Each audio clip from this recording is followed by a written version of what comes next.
we are live. Hi, Monica. Nice to be with Uh, you. Thank you for making the time.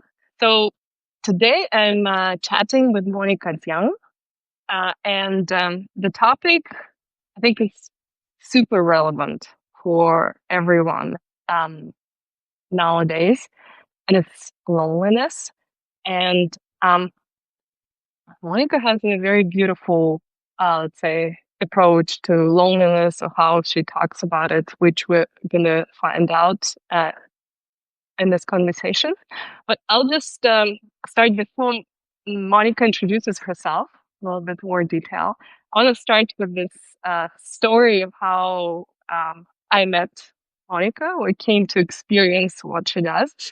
And it was last year, I was at a dinner. I found myself somehow at a dinner that the topic was loneliness. I don't remember exactly how it sounded, but it was in a beautiful space, which we discussed today. And then we all sat around a very long table. And then the dinner was served. And then, interestingly and unexpectedly, before we could eat, Monica actually invited us to be silent for quite a while. I'll say it was no less than 15 minutes, maybe even Mhm. longer. And that was such an interesting experience, which a lot of people later shared. And one of unexpected effects was that you actually, after being silent with people, you felt more connected to the people. And it was kind of conversations were flowing more easily, and people, there's like a sense of ease that followed that I found was there. So, and as I shared with Monica, I've used this practice she's a couple times already because I find it very beautiful. Yeah. So, Monica, can you just share a little bit about yourself and your project? Yes, About happy to. Thank you so much. Yeah, happy to be with you on this Substack Live. It's so fun, these new formats. Yes, so my name is Monica. I am Chinese, but born and raised in Germany, and I live in Berlin. And I think all my life I felt a little bit in between, not just because of my yeah, because of my background of growing up between two cultures, two worlds, but also in ways that my life unfolded, and in the ways that I was later able to cultivate community and connection and create spaces for other people to explore both sort of their internal world and the systems and the structural issues that we're all seeing in the world. And in that exploration of community and creating experiences for others, I then decided 1.5 years ago, more or less, to focus on the experience of loneliness as a personal feeling, but also as a systemic and structural experience. So, what does loneliness have to do with the ways that we have designed our cities, the ways that we create work culture, the ways that we've designed technology, and how might loneliness, in a way of humanizing this experience, become a way to reconnect ourselves with both us, but then also others, and something greater, something outside of us. And that is now what I'm focusing on with the Oneliness project. Mm-hmm. Oh, yes. Okay. It is really interesting what you have shared now because I think we often feel that loneliness is about us personally, is about us individually. And sometimes, that something is wrong with us. And Yes. you are saying that this is a systemic or and also structural issue, let's say, or Yes. experience. So could you just say a little more about that? Yeah, I think there's this misconception, right, that loneliness is a pure condition and that loneliness is something that we need to avoid and by no means, have or get close to. It's always something that we want to push very far away from us. It's like, it's always the other people. It has nothing to do with me. To admit that you're lonely is yeah, a tricky thing, because there is sort of a narrative in our culture, largely, and speaking now mostly for Western cultures and societies, but even beyond that, to be honest, there is sort of this notion that it is a you problem, and that you are then also responsible to fix it, right? Like, you feel lonely, well then, meet people, become better at making friends, and, connect more deeply. I don't know, like, find, go on online dating, whatever, like whatever the advice might be to like fix it and go back to work in that sense, or go back into society and function. And it's not that easy. And loneliness, I believe, is something that is part of our human experience, and perhaps is also here to tell us something. And it comes in so many different nuances and facets. Loneliness is not only the absence of people, right? Or even the quality or depth of relationships. It can come in many different forms. And I think our societies, and the systems that we've created and that we've built, that focus much more on, if we just take technology and just take the slice of social media, on how social media has flattened and reduced the way that we connect and we relate. Uh, those structures, those systems have contributed to the ways of us feeling more disconnected or not as meaningfully connected, and therefore perhaps in some ways lonely. Yeah. Hmm. And so in this context, what is being lonely about? Because you said that part of it is actually painful, and part of it is part of the process, I guess, of Mm. being human. So how do we reconcile these two? Yes. How do we, first of all, to acknowledge that we're not alone in our loneliness, right? That loneliness is something that is, yes, painful, and that is uncomfortable, and that is also related to shame, and that other people have, like everybody in the world, has felt loneliness at some point in their lives before. Everybody has. Some feel it more, acutely, perhaps because of a situation, because of a relationship breakup, whatever it might be. Others might feel it more in a transitional way of, like, it happens just in certain moments, or it more transient, it comes and goes. So I think that's important to say, like, we acknowledge that it is there. We see it. We see that loneliness, and the ways that loneliness can show up, often very unexpectedly. Often it just overcomes one, right? It's like, whoa, there it is. And at the same time, to acknowledge that we're not alone in that, and that perhaps there is a way for us to open this taboo subject, and that very human experience, by approaching each other and approaching loneliness in a way, in a more gentle and a more soft way, together, in and through connection, almost. So that is, I think, what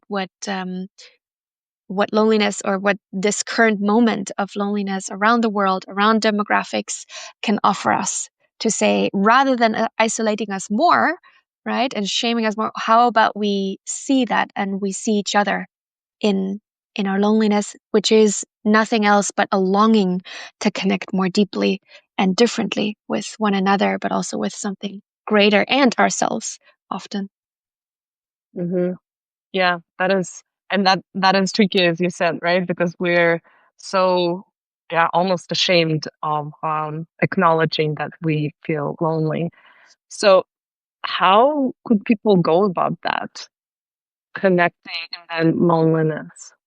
Is it? Yeah, I think being a little bit, so first, and I don't want to romanticize loneliness, right? Sometimes people misunderstand, perhaps, the way that or can misunderstand the way that I talk about it, as if it's like something so beautiful. But of course, it is painful, and I think it's acknowledging that truth is important, and at the same time, to be curious about loneliness. Loneliness for me sometimes is the feeling of feeling a little bit excluded, or not really included. It sometimes feels like I'm on the margin of something. Sometimes it feels like just not being seen and heard. Sometimes even from the people who are most, like closest to me or who know me intimately, but for some reason, for, in some moment or uh, with a longing that I have or a topic that I feel like I cannot really share, or I don't feel safe enough, or I'm just like, probably they're going to judge me for saying that out loud. There's also a loneliness in that of keeping things to yourself and ruminating, right, over them. So becoming a little bit curious, and before perhaps reaching out and becoming active on who could I meet, right? Like what app could I download in order to just meet people and be around people, which is kind of that quick fight and flight response almost. Can you slow down? Can you sort of care for yourself? Is there something that you um, can you care for that loneliness almost? Can you look more deeply inwards of what is it perhaps that is missing? Is it so that I don't feel safe enough to address this topic or this need with somebody or the people that I have already in my life? Is it because I don't have enough people? Is it because I'm looking for more intimacy, more emotional depth? What is it? Right? There's so many flavors. Is it just because the city is so overwhelming? Is it the world? Am I just consuming too many news right now? And I feel like I'm closing and closing, closing because I'm just overwhelmed and it's just too much. And I don't feel like I'm social enough to go out and be, out there and meeting new people. What is behind that loneliness is sort of the first step, perhaps, to be curious about it and to care first and foremost for that feeling and for yourself. Um, and then perhaps coming closer to how do I want to engage? How do I want to perhaps reach out or turn towards others? Hmm. Yes. So something that you said, that when you acknowledge that you're lonely, sometimes there's this urge to immediately fix it. Mm-hmm. And actually, maybe immediately fixing doesn't work a lot of times, because I've heard one time this statement. I don't remember who it said, but you can not get more of something that you don't really need. Mm. And for me, this has been true many, many times. The first instinct that I usually get to get over some kind of discomfort or sadness or pain that I have, it's just alleviate and do something just quick, Mm. get from this discomfort to more comfort. But usually it's not really what I need. And Yeah.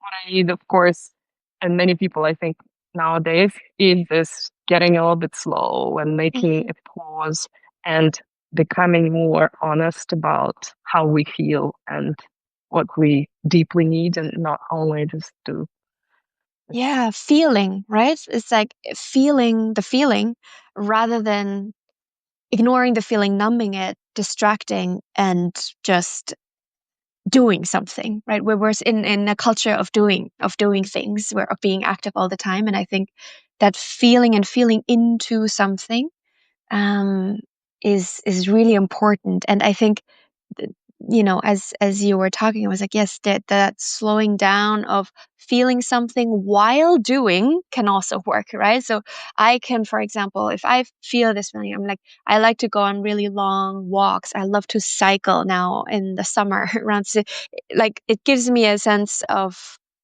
movement, right? Just moving my body in some ways. Maybe it is gardening, perhaps it is like surrounding yourself like in nature is probably one of the best medicines that we have for free.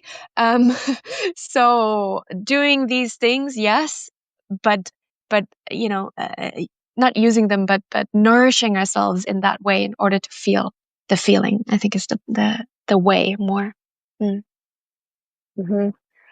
And just to get back a little bit to your work and the how you share about it, there's two concepts. One is oneness, that is a beautiful Hmm. word, and shared loneliness. Can you just explain a little bit what is behind those? Yeah, the Oneliness Project. So one of the first books that I read when I first started, to dig into like who wrote about this, who said something smart. Like, clearly, there are a lot of people who must have thought about this before, in different times. And there's one book that is called The Biography of Loneliness, and the author kind of depicts the etymology of the word loneliness. Where does it come from? And I love words, and am always interested where language emerges and comes from. And before the word loneliness appeared around the 1800s, which was then around the time of, more, industrialization started to happen afterwards, but then also more isolated ways or atomized ways of living in the cities. There was a word for loneliness only in the 1800s. But before then, there was only the word oneliness, Hmm. which basically means that one is all and all is one, which, by the way, is also the etymology of alone. The word alone or aloneness, right? Alone stems actually from all one or one all. And it speaks to that interconnectedness, to that interdependence, perhaps, that we want to return to in some ways, I think, as we have become more individualized in our ways of living and being. And I thought it was just so beautiful, that there's loneliness and oneliness, which there's just the L, that's the the only difference to the word. And how can we return to that oneliness by giving space to the current moment of loneliness, but then returning to something that is true, which is that we are all in some ways interrelated and interdependent. Yeah. How interesting. And did you say that this word loneliness only appeared in Around the the 18th? 1800s, yes, yes. So there was a word, not to say that before then there was no loneliness, right? But rather, people found, at least in the English language, of course, they found a word for that feeling, or that experience, perhaps, of loneliness. And that's just in the English language. There's obviously many different languages. Some don't really distinguish between loneliness and aloneness. Is also interesting. Then there's solitude as well, right? Or soledad. So it's kind of a different, yeah, it has a different ring to it almost in our culture. So yeah, I'm fascinated by words. Yeah. Yeah, but it's also interesting. So it must Hmm. have reflected a shift in the social Yes, dynamics. yes, yes, True. Hmm. exactly. And Yeah. this is where we are now with loneliness and almost no oneness. Yeah, yeah, yeah, yeah. And so, how do we, by the way, can I ask, if oneness you find the analogous to non-duality Yes, or hmm absolutely. Yes, hmm absolutely. Yeah. okay, so how do you take it oneness, let's say, in your worldview or everyday life? Mm, wow. It's in the small things, in the small things. I was thinking about like I'm thinking a lot about like the small ways in which we are interdependent, because interdependence is such a big idea and concept, and as is interconnectedness. But interdependence is almost more, right? Like there's a sense of we can only exist through our relationships. Like we are our relationships. That's what I read recently from um, an indigenous writer who said basically, it's not like we have relationships or we claim relationships, right? Or we are the relationships ourselves, like as we're moving through, and not just human to human, but also human to more than human. So I'm thinking about where does that interdependence come in the day to day. So, for example, the ways that our bodies, are, and therefore us, are interdependent with our natural environment, right? The way that our inner systems work only in relation to the outer systems and vice versa. Like the way that the climate right now, and there's such an ecological fragility and crisis right now. There's no wonder that our bodies are also feeling distressed. Our minds are also feeling distressed. It's not a coincidence, right? And then we can talk about the root causes, but these are sort of the ways in which I think, both in the ways of why have we become, or why have we come to this point of disconnection and separation, like this narrative of separation, and in like hyper individualism, uh, and on the flip side towards oneliness, how can we reinstate that awareness, right, of being like, yes, I'm, even though I am right now alone, like from the outside, I am alone in my place or wherever I'm alone.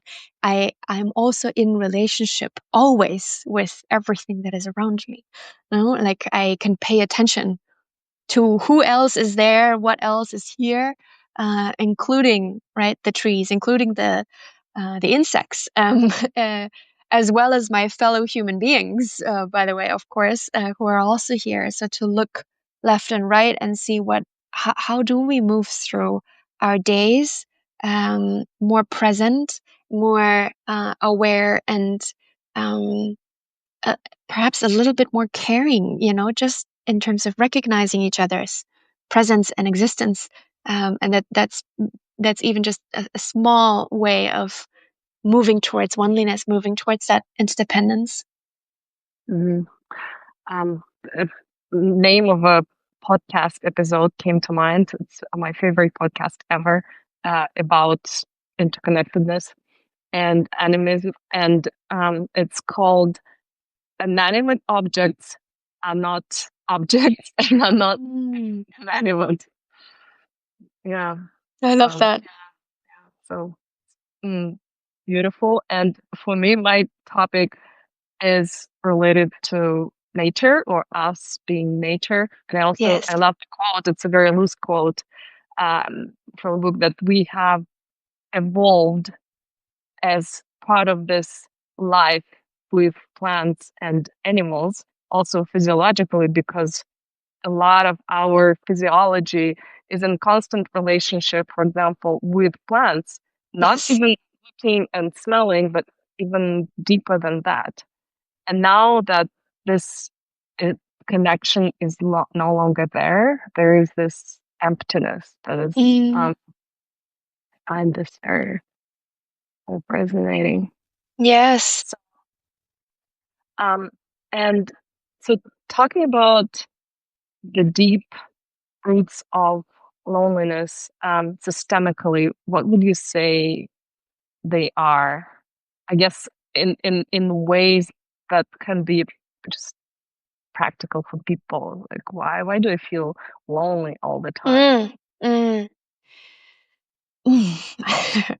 Yes. So I think technology is a good place to start. And it's most relatable, I think, to many of us, right? Having our phones and having this different kinds of apps, even if you're not like super active on social media, um, everybody will recognize that shift, and this rapid shift towards this digital age. And now we are, of course, facing artificial intelligence and everything that is going to unfold even faster with AI, about how this technology and the interfaces have, yes, in one way connected us, right? The way that I can come in touch with anyone in the world, I can, attend online things.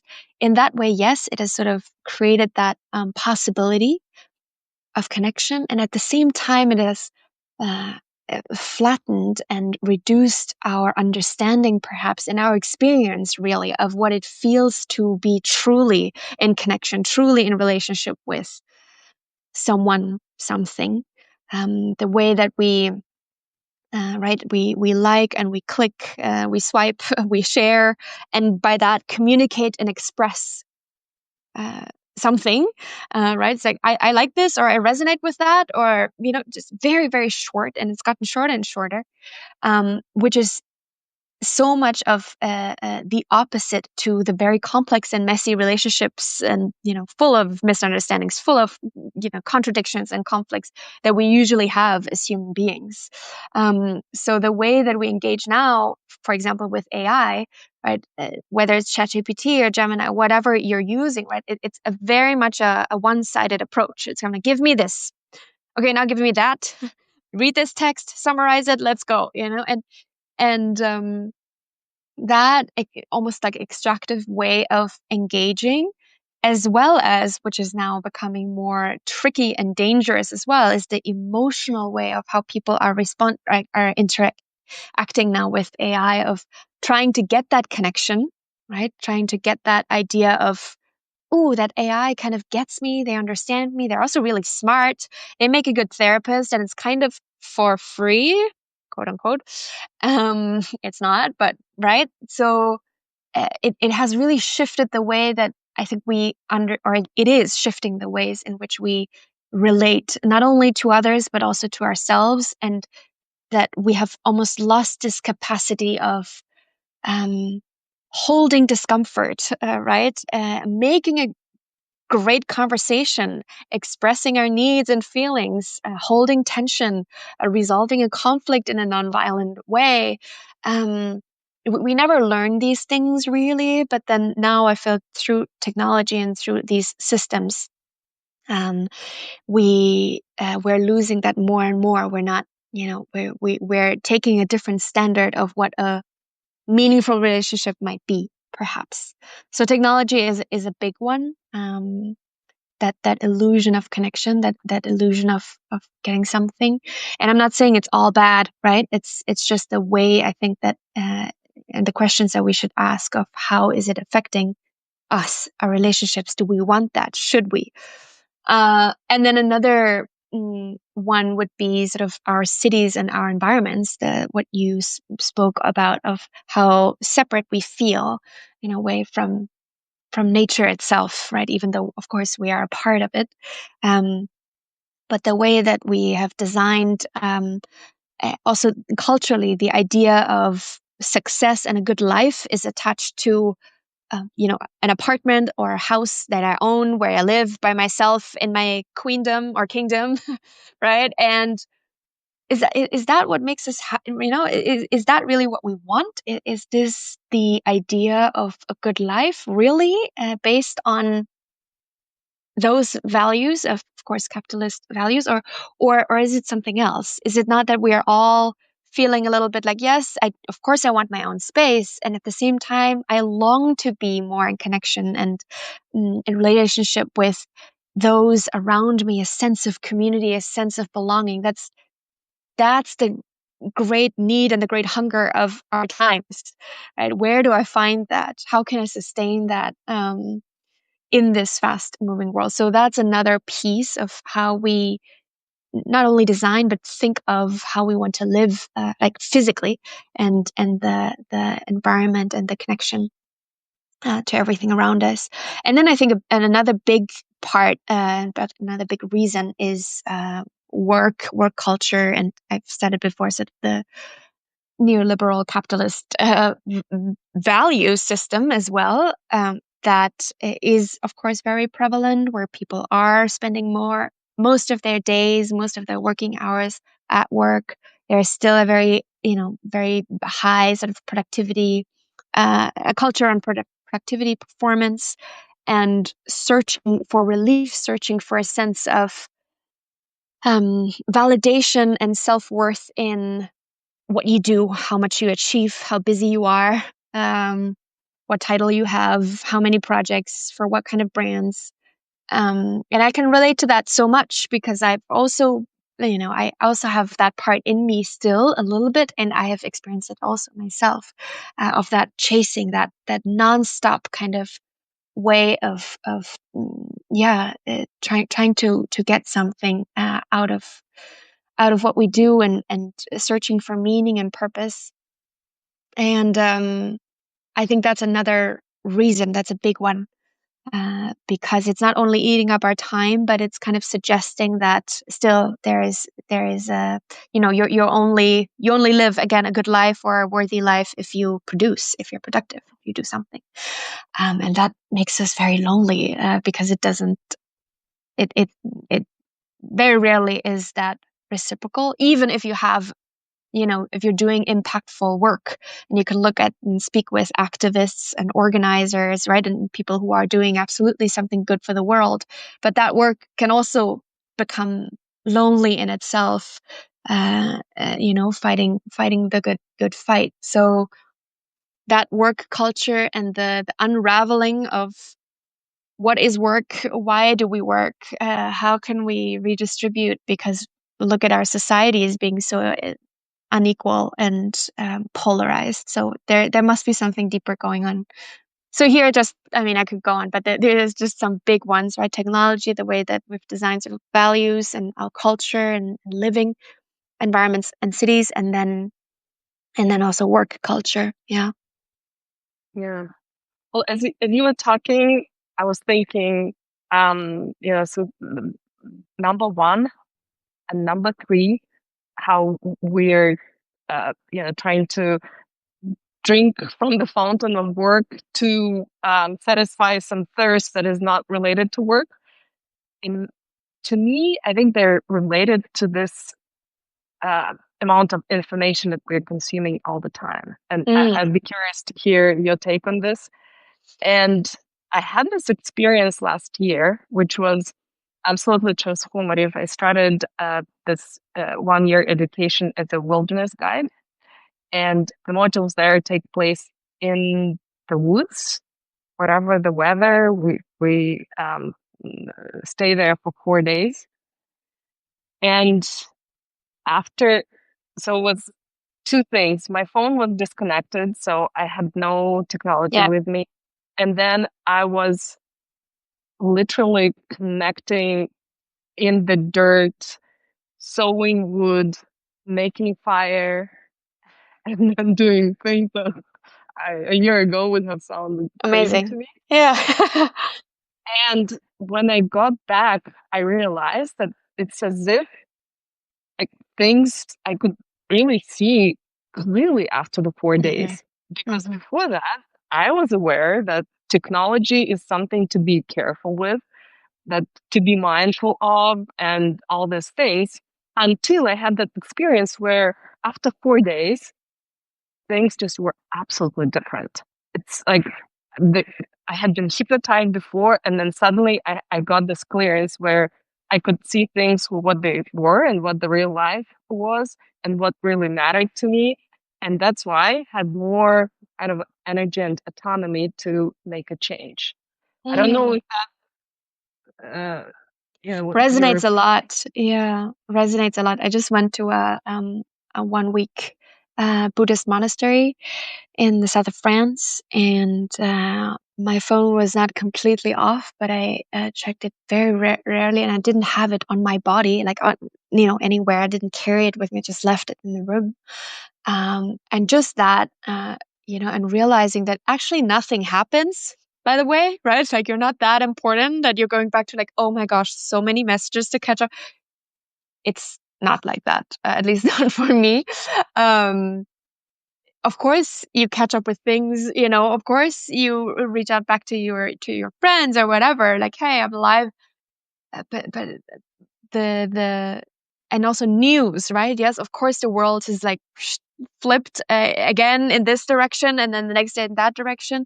But I think to your point of creating moments of reclaiming, right, the spaces that we want to be in, the spaces that nourish us, the pauses that we need, the ways that we actually sometimes need to quote unquote disconnect from that source of information overload, of news, of social media, of content constantly, streaming into our bodies, into our beings, is necessary. I think this in these times, absolutely. And there have been like different studies and researches done around the question of, is social media making you feel less lonely or more lonely. And the results are like this. So both. It depends, right? It depends. Of course, if you reach out to somebody, or you see your friend doing something fun and there's somewhere else in the world, and like, oh, I feel connected to you because I can see you, it's lovely. Like it does give me a warm and fuzzy feeling.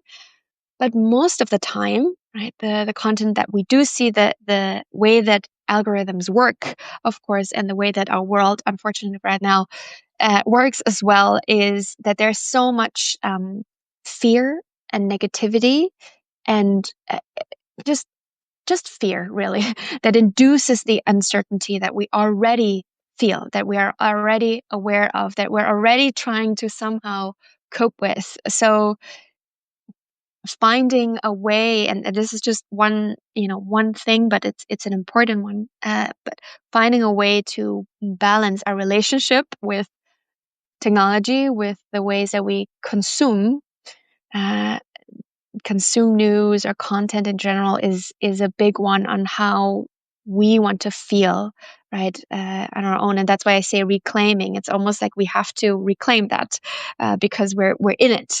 We have become part of this, so we have to reclaim our ownership to say, like, no more, not that much, right? And it doesn't mean I'm badly informed. I don't have to be amazingly informed about everything every single second.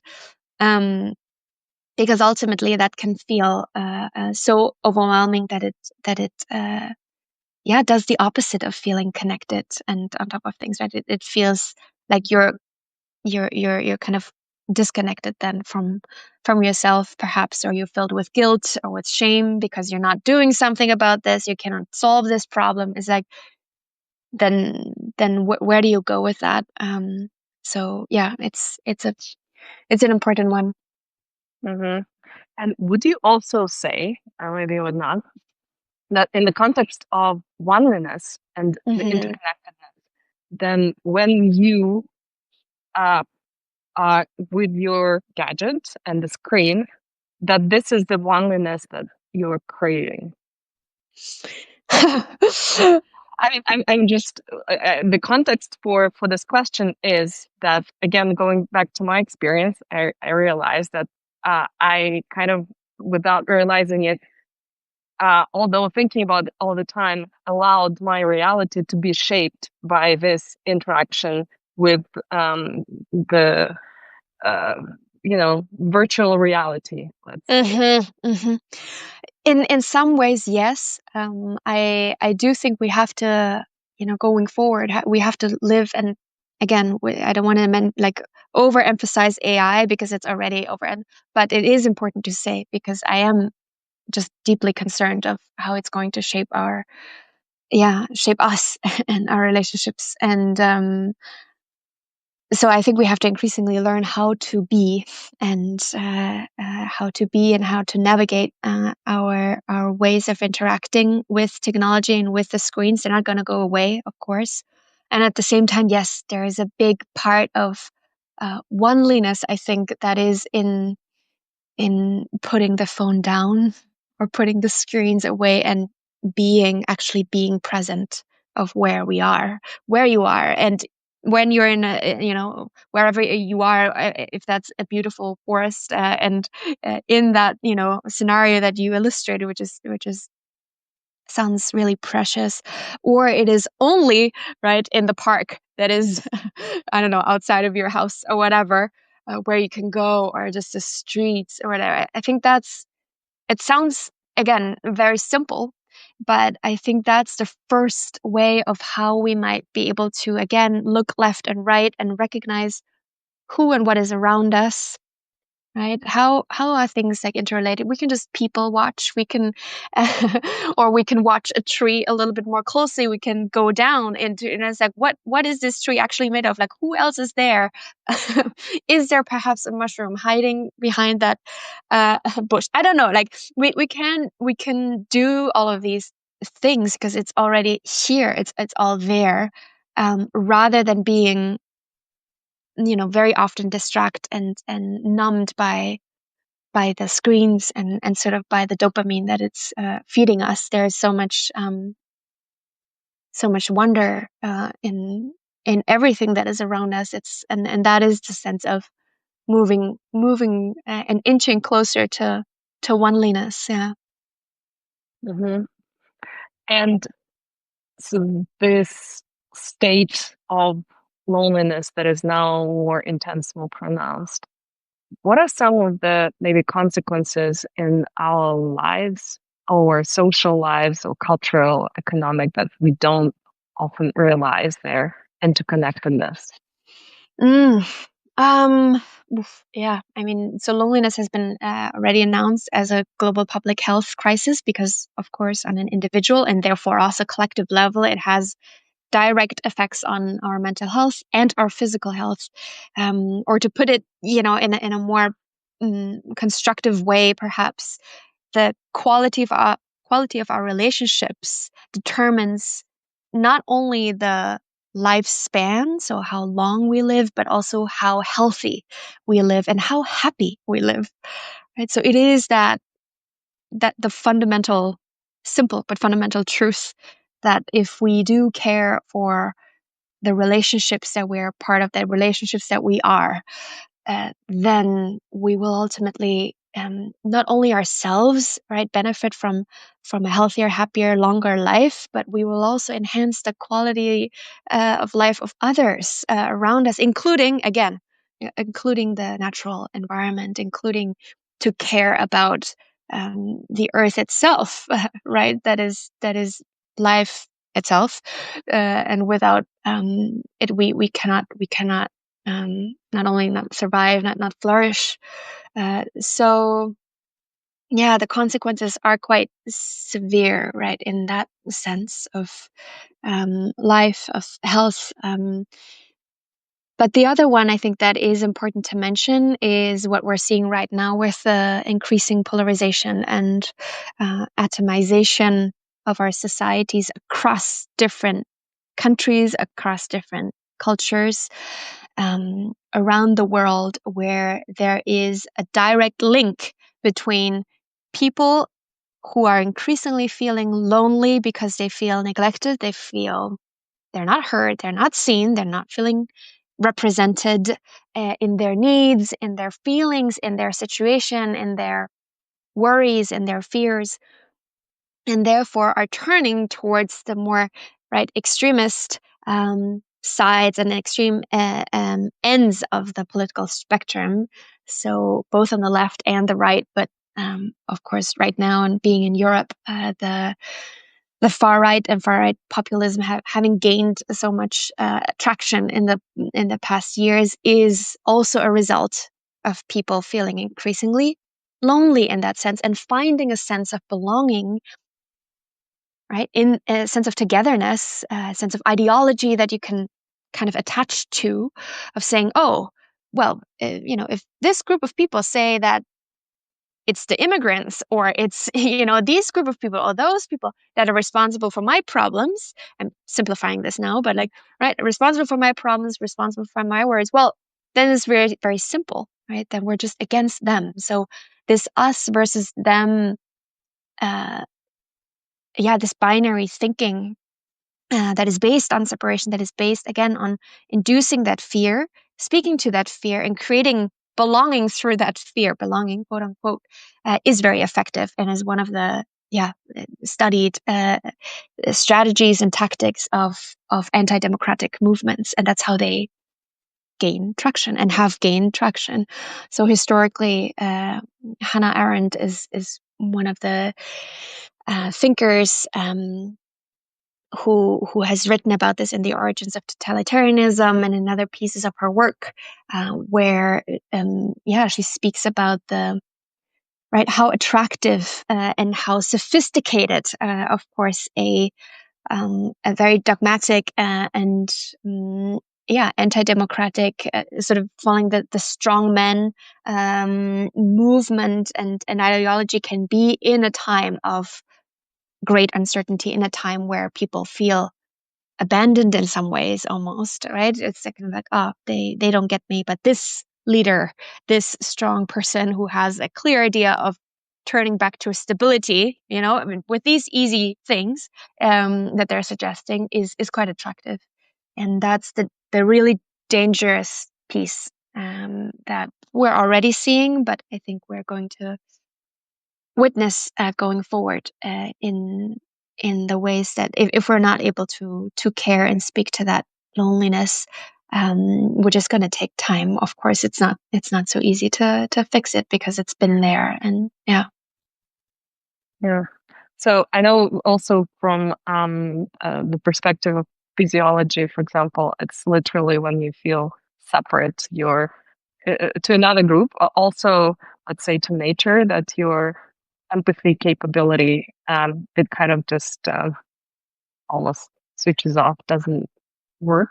Yes, yes, Right? So, exactly. There's like this yeah, there's this bias towards which they've studied of people who already say that yes, I do feel a bit disconnected, perhaps, from others, from this culture, perhaps from this country, whatever. And there's a connection of between that feeling and then a bias, a negative bias that they hold towards others, as in saying, becoming a bit more skeptical, becoming a little bit more, perhaps even cynical, right? Of like, those people, no, I don't want to, I don't want to engage with those. They already give me not a good vibe or whatever. And there's a negative self perception as well, right? When I feel disconnected, I would be like, why are they looking at me like this? Like they probably don't want to talk to me.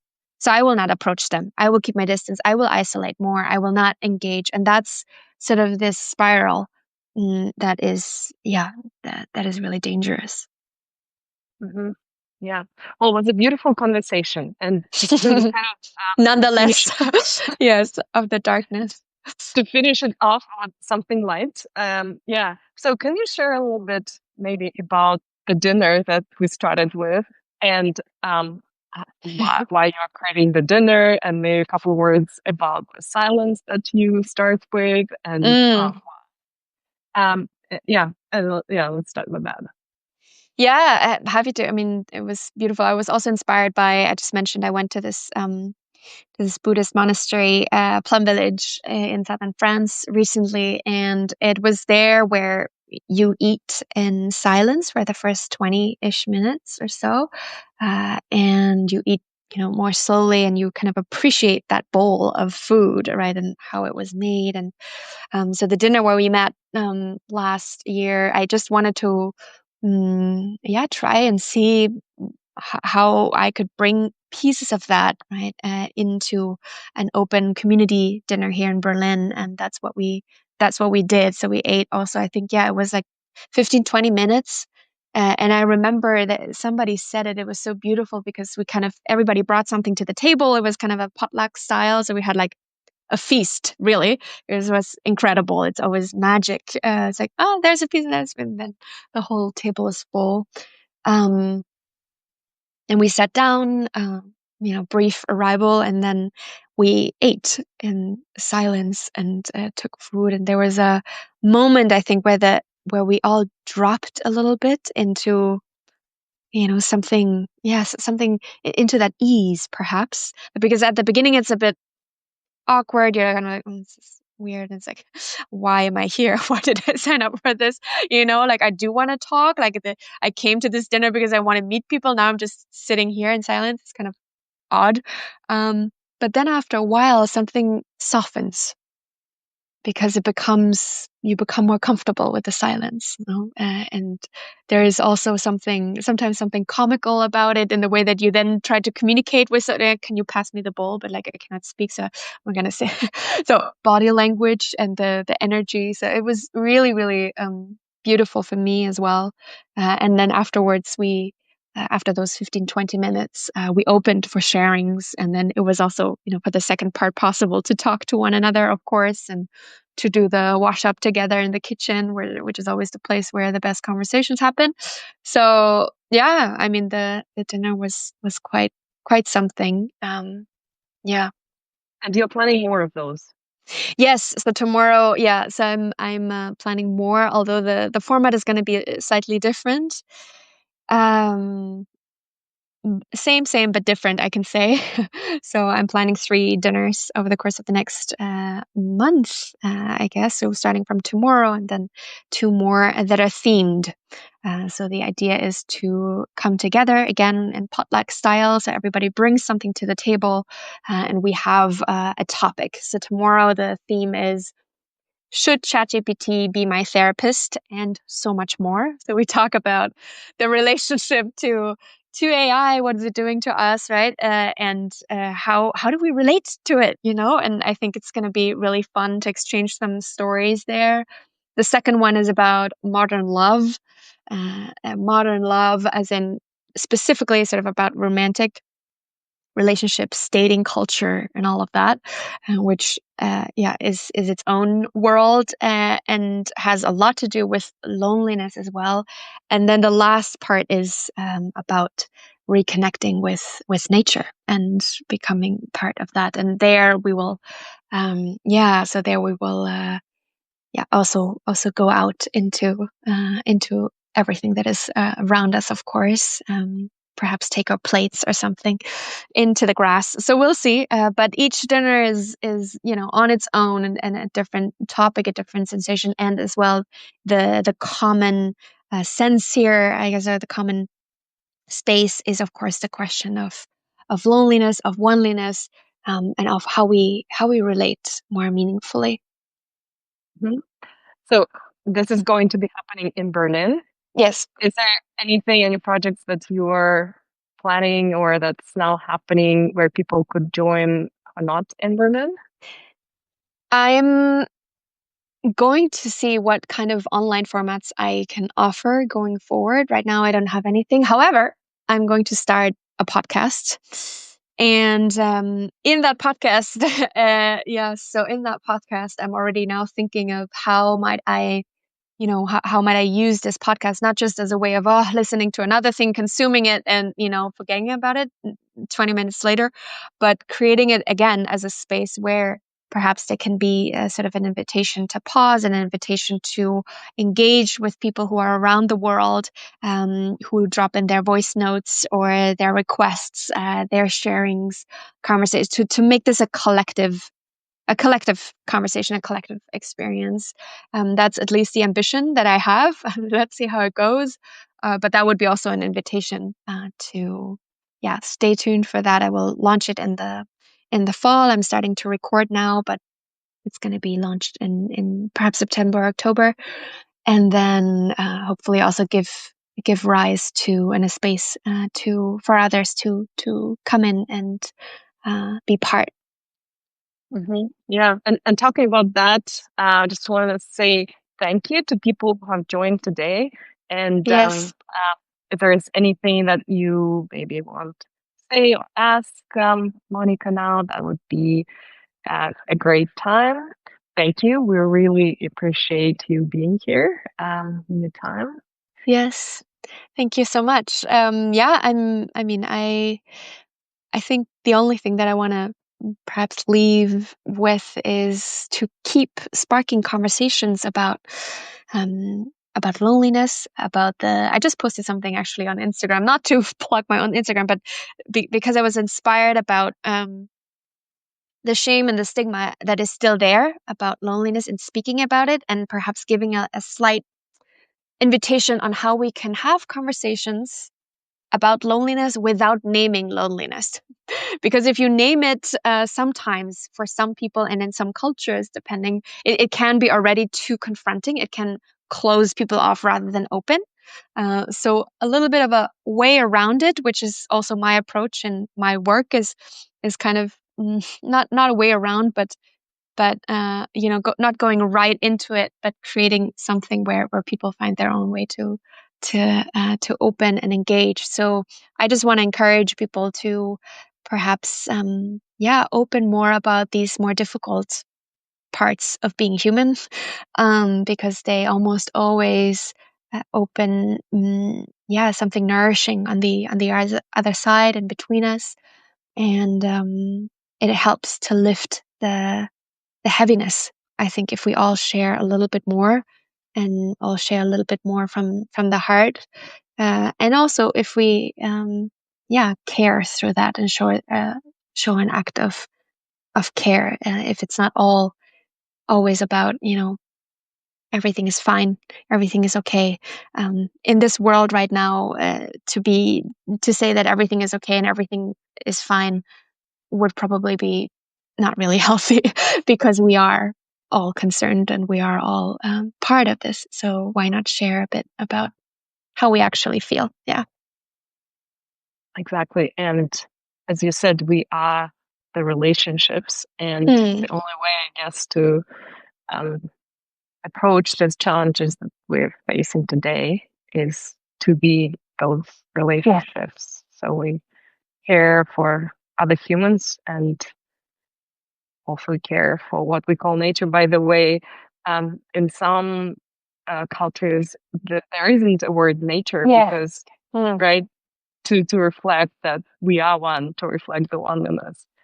So like, our words and the language, they do shape a lot of our perceptions and how absolutely. we, yeah, approach selves and others in this life.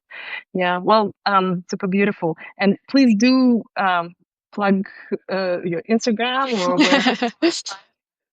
Yeah, so obviously here on Substack, but then also, yeah, my Instagram is just Monica dot Jiang, so just my name. It's mm, I can say, pretty unique name combination. So there's not so many people with that name, so you will find me, I think. And yeah, no, thank you so much. I really enjoyed our conversation. Today. And thank you to everybody who joined. Yeah, so fun here on Substack. It's really cute. I like it. Yeah, well, wonderful. Thank you again, Monica, for making the time and also really enjoyed this conversation and wishing everyone experiences of connectedness and Mm, interconnectedness. yes. Yeah. Thanks Okay. so much. Bye. Take care.